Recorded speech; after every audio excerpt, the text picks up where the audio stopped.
Tun Razak buat Petronas pada waktu itu, menubuhkan Petronas dalam keadaan yang tertekan kerana dunia luar menekan kita jangan ambil hak yang telah diberikan kepada Shell pada waktu itu. Shell telah diberikan oleh British sebelum meninggalkan negara kita. Kita tubuh Petronas pada waktu itu, dan ia bukanlah satu perkara yang mudah.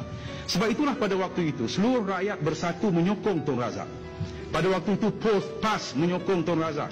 Pada waktu itu juga banyak parti-parti lain menyokong Tun Razak. Saya ingat pada waktu itu Saudara Anwar memilih untuk memalukan Tun Razak, berlarak di jalan raya, mengajak mahasiswa dan sebagainya.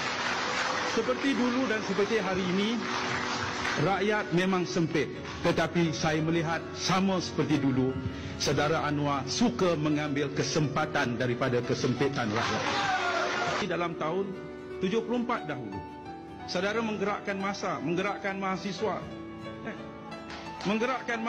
mengatakan ya orang kaya raya, orang miskin papa kedana. Sedaplah kita bercakap waktu itu, bercakap tentang orang baling pada waktu itu.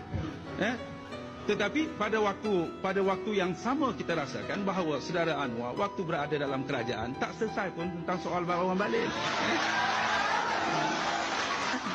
Saya rasakan bahawa kalau mengikut cara Saudara Anwar sewaktu menyelesaikan masalah krisis keuangan dalam tahun 97, memilih cara yang digemari oleh IMF pada waktu itu, yang menjerut rakyat dan tidak pernah pun dicakap tentang kita membuat tentang kepentingan rakyat.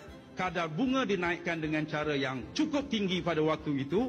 NPL dipanggil daripada 6 bulan kepada 3 bulan. Ramai peniaga kecil, SME dan sebagainya bankrupt disebabkan oleh Saudara Anwar.